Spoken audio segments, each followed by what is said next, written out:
சிவபுராணம் சிவமகாத்மியத்தில்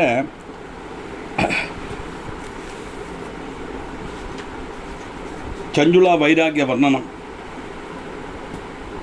சவுனகன் சொல்கிறார். அல்லையோ புத்திமானான சூதா மகாத்மன், நீங்கள் தர்மஜனாக்கும் உங்களுடைய பிரசாரத்தினால நாங்கள் கிருதார்த்தனானோம். நான் திருப்பி திருப்பி கிருதார்த்தன் நேடுறேன். இந்த இதிகாசம் ஸ்ரவிச்சு எங்களுடைய மனசு அதியான சந்தோஷத்தோடு கூட இருக்கு. நீங்கள் சம்பூல பிரேமம் விசேஷம் வர்த்திக்கிற மாதிரி உள்ள கதைகள் கூட கொஞ்சம் சொல்லித்தாங்குவோம். இப்போது பகவான் மேலே உள்ள பக்தி அதிகரிக்க தகுந்த மாதிரி உள்ள கதை வேணும் அப்படின்னாக்க கேட்குறான். இப்போ அதில் என்ன தெரிஞ்சுக்கணும், இந்த கதையினுடைய உத்தேசம் அதனுடைய மகாத்மியம், சிவனுடைய மகாத்மியம், பரமேஸ்வரன் மேலே அதிக பக்தி வரத்துக்காக உள்ள கதைன்னு அர்த்தம். ஒருத்தனுக்கு சம்புனுடைய கதா சுதாபானம் பிரத்யக்ஷமாக ஆனாக்கா அது முக்திப்பிரதமாக்கும். பகவான் சம்புனுடைய கதைகள் அத்தியதிகம் தன்யங்களும் ஆக்கும். பகவானும் தன்யரில் தன்யன்தான். நான் கதை கேட்குறதே அமிர்தபானம்னா சொல்லப்பட்ட ஆளுக்கு எப்படி இருக்கும் இல்லையா?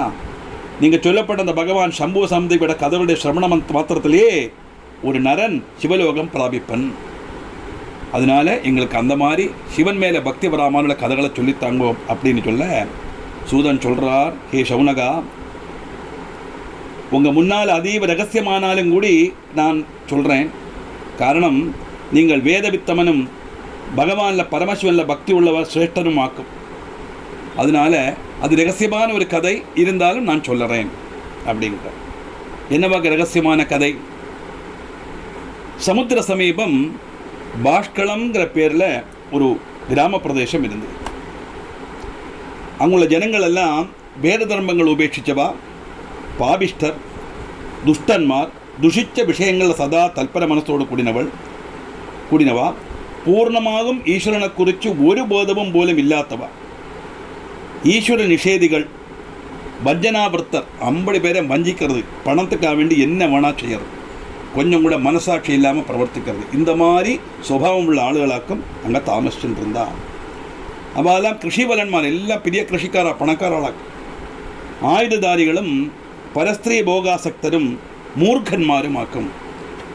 கொஞ்சம் கூட ஒரு மயமே கிடையாது, அந்த மாதிரி உள்ள ஒரு சுபாவக்காராளாக்கும் அவா. ഏറ്റവും ക്ഷേമകരവും ശ്രേയസ്കരവുമാണ് ஞானவைராகிய சத்தர்மங்கள் யாதொன்னும் அவளுக்கு தெரியாது. குல்சித கதைகள் கேட்கப்பட்ட தனிகரில் சதா மொழிகினவாளும் மிருகங்களைப் போல ஹீனமான புத்தியோடு கூடினவரும் ஆயிருந்தா அங்குள்ள ஜனங்கள். மற்ற வர்ணங்களும் குல்சித புத்திகளும் சுதர்மத்தில் வைமுக்கியம் உள்ளவரும் மூர்க்கன்மாரும் ஆயிருந்தா. மற்ற வர்ணங்கள்லாம் இவ சொல்கிறத மட்டும் ஆദ്യം பிராமணாலை பற்றி ஆக்கும். அதுக்கிட்ட மற்ற வர்ணங்கள் சத்திரியனாகட்டும், வைசியனாகட்டும், சூத்திரனாகட்டும் எல்லாருமே அப்படித்தான். ஏன்னா எல்லாருக்கும் மாடலாக இருக்க வேண்டிய முதல் வர்ணத்தில் உள்ளவனே இப்படி இருந்தான்னா பாக்குள்ளவள் அப்படித்தான் இருப்பான். எப்போ பார்த்தாலும் விஷய சுக லோலுபராக இருந்தான். லௌகிக இச்சை, சரீர போகம் அனுபவிக்கிறது, இப்படி சமயத்தை செலவாக்குறது, இந்த மாதிரி உள்ள விஷயத்திலேயே தல்பரமாக இருந்தால் அவங்கள ஜனங்கள் எல்லாம். ஸ்திரீகளோ குடிலஜித்தகளும் சொயரணிகளும் பாவத்தில் மொழிகினவரும் ஆயிருந்தார். குபுத்திகளும் விபச்சாரணிகளும் நல்ல பிரவൃத்திகளும் ஆச்சாரங்களும் உபேட்சிச்சோரும் ஆயிருந்தார். இப்படிப்பட்ட குஜனங்கள் வசிக்கப்பட்ட இந்த பாஷ்கலங்கிற தேசத்தில் மகா அதமனான பிந்துகன் பெயரோடு கூடின ஒரு விப்ரகுலஜாதன் இருந்தான். நல்ல பிராமண குலத்தில் பிறந்தவன் பிந்துகன். அவனும் அந்த இடத்துல இருந்தான். அவன் அத்தியதிகம் துஷிச்ச மனசோடு கூடினவன், மகா பாபி. அவனுக்கு பாரிய எல்லாம் இருந்துட்டு கூட குல்சித மார்க்கத்தில் மொழியினவன். காமாவுலித மனஸ்கனான அவன் ஒரு நாளைக்கு ஒரு வேஷ்யாஸ்திரியை பார்க்க அவளுடைய பர்த்தாவாக அவன் மாறிட்டான். சொந்தம் பாரியை உபேட்சித்து ஒரு வேஷையோடு அவன் தாமசிக்க தொடங்கினான். நல்ல தர்மஷ்டியான சஞ்சுளைங்கிற மனைவியாக்கும். நேரத்தை சொன்ன மாதிரி உள்ள அல்ல, இவள் கொஞ்சம் நல்லவளாக்கும். அப்படி அவளை உபேட்சித்து மன்மதமான பிரீடிதனான அந்த துஷ்டன் வேஷோடு கூடி ரமிச்சு கழிஞ்சான்.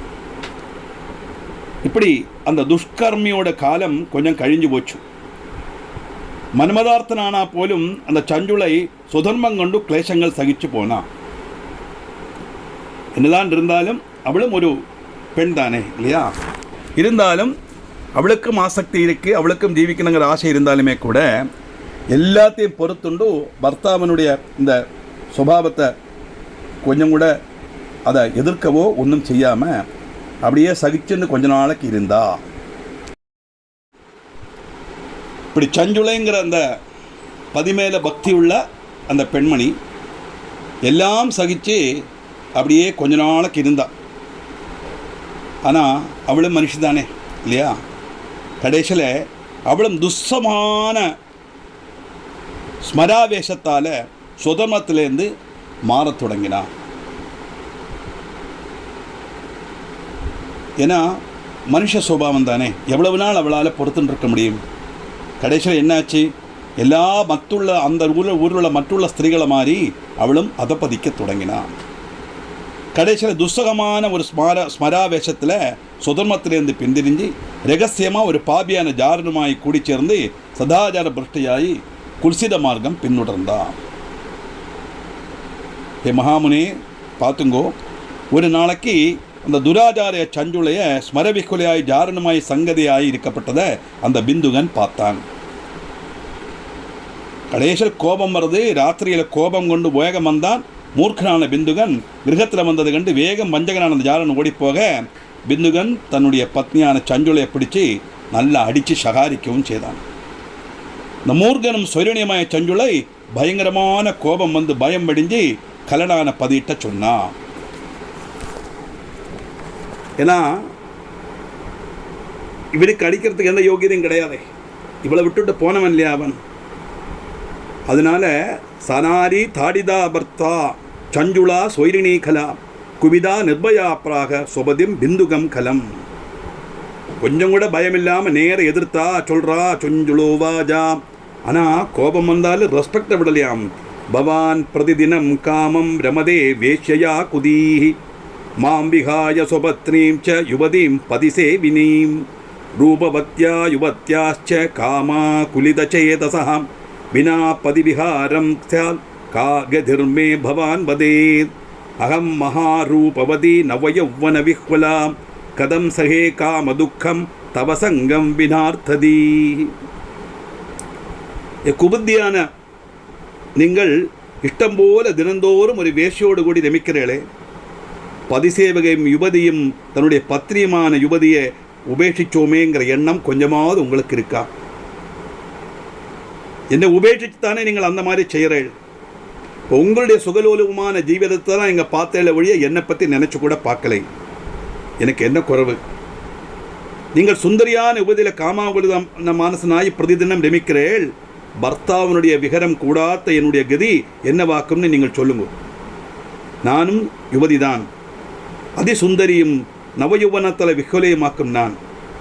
உங்களுடைய சங்கம் கூடாம துக்கிதையான நான் எப்படி காமதுக்கம் சகிப்பேன்?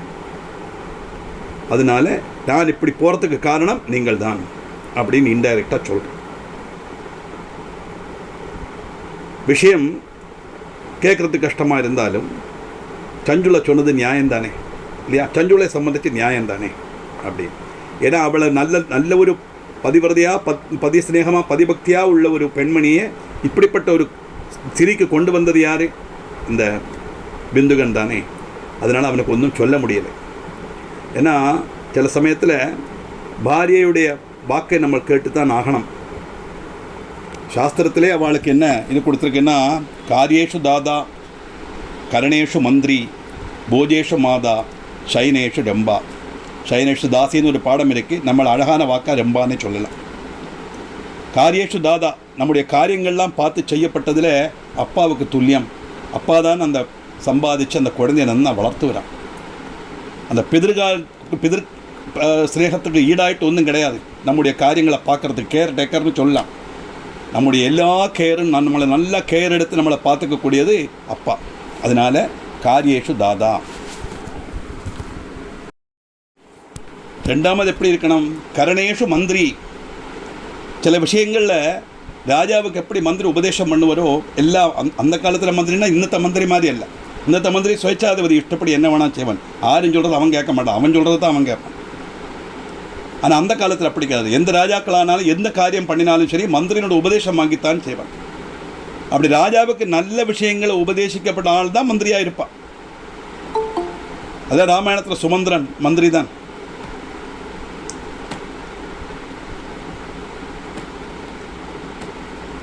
அதனால காரியேஷு தாதா கரடேஷு மந்திரி போஜேஷு மாதா. ஆகாரம் அது வைக்கிறதாகட்டும் விளம்புறதாகட்டும் கொடுக்கறதாகட்டும் அதில் அம்மைக்கு சமானமாக அம்மையை மாதிரி இருக்கலாம் பாரி. சயனேஷு ரொம்ப அந்த லௌகிக இல்லற வாழ்க்கையில் ரொம்பனா சுந்தரி அழகு தாசி நல்ல அர்த்தம் உண்டு. அந்த அடிப்படையில் உபதேசம் பண்ணின உடனே அவனுடைய புத்தி தெளியறது. இருந்தாலும் அவன் குபுத்தன் அல்லவா, மகா பாபி அல்லவா. அதனால் இந்த இப்படி சொன்னோமே இது தப்பு இல்லையாங்கிற எண்ணம் அவனுக்கு வரலையாம். அவன் என்ன பண்ணுறான், இதையே அவனுக்கு சாதகமாக மாற்றிக்கிறான். எப்படி சூதன் சொல்கிறார், இத்தியுக்தா சயாமூர்கோ மூடதீர் பிராமணாதமஹா பிரபோஜ பிந்துக பாபி சுதர்ம விமுக கலாகா. அந்த சுதர்மத்திலேருந்து வெதிஜலிச்ச அந்த மகா பாபியான அந்த மூடனான அந்த பிராமணன் என்ன செய்தான் தெரியுமா முனே? சத்தியமேதத்வயோக்தம் ஹி காமவியாகுல சேதசா இதம் வக்ஷ்யாமி தஸ்மாத்தே ஸ்ருணு காந்தே பயம் தியஜா. ரொம்ப ஸ்நேகமாக கூப்பிடுறான். ஜாரே விஹரநித்யம் துவம் சேதசா நிர்பயேனவை தனமாகஷ்ட தேபியோகி தத்வா தேபிய பராம்ரதிம் தத்தனம் தேகி சர்வம் மே வேஷ்யா சம்சக்த சேதா மகஸ்வார்த்தம் பவேன்னூனம் தவாபிச்ச மமாபிச்சா. சரி, நீ சொன்னது வாஸ்தவம்தான். உன்னுடைய டிமாண்டு அங்கீகரிக்கப்பட வேண்டியதுதான். அதனால் நீ உன் இஷ்டப்படி இருந்துக்கோ. ஒரு காரியம் மட்டும் நான் உனக்கு ஹிதமானதை சொல்கிறேன், நீ பயம் உபேட்சிச்சுக்கோ. நீ பயப்பட வேண்டிய அவசியம் இல்லை. தைரியமாக தினந்தோறும் நீ நிர்பயமாய்த்தானே ஜாரன்மானோடு விவரிச்சுக்கோ. ஆனால் அவளுக்கு பரமமான சேவனம் செய். எப்படியெல்லாம் அவளை திருப்திப்படுத்த முடியுமோ திருப்திப்படுத்தி சந்தோஷப்படுத்தி அதோடு கூட அவள்கிட்ட தனத்தையும் பிடுங்கப்பார். அந்த தனத்தை ஆகர்ஷித்து வாங்கணும்.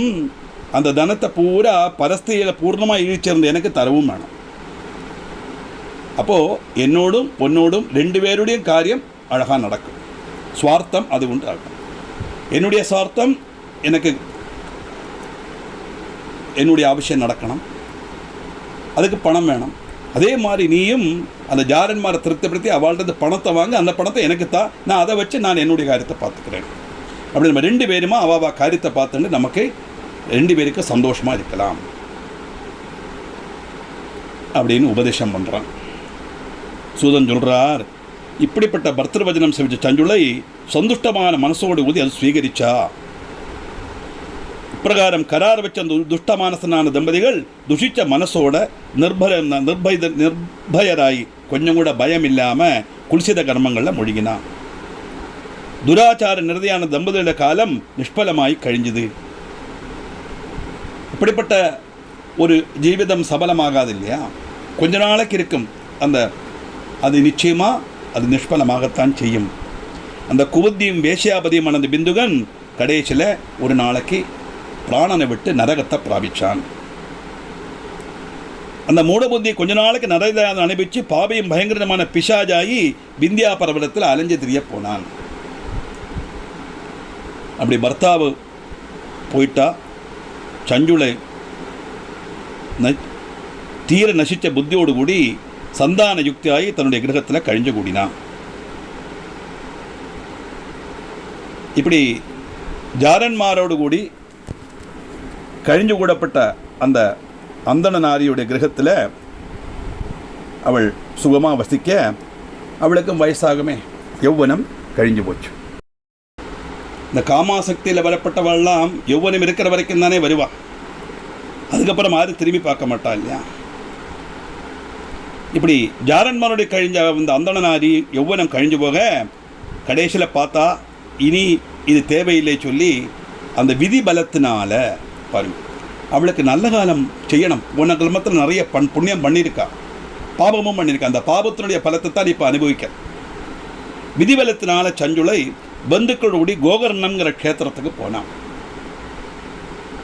அங்கே போய் தீர்த்தத்தில் ஸ்நானம் செய்து பந்துக்களோடு கூடி அப்படியே கோவில் எல்லாம் சுற்றி பார்க்க தேவாலயத்தில் ஏதோ ஒரு தெய்வத்தினுடைய முகத்திலேருந்து பகவான் சம்புவனுடைய புண்ணிய புராண அந்தர்கதமான சத்கதை சஞ்சுளை கேட்கறதுக்கு இடையாச்சு. பரமேஸ்வரனுடைய விபூதிகளை வர்ணிக்கக்கூடிய சிவபுராண கதைகளை ஒரு ஆள் சொல்ல அதை கேட்கறதுக்கு இடையாச்சு சஞ்சுளைக்கு. விதிவசால் அவளை கேட்கறதெல்லாம் போல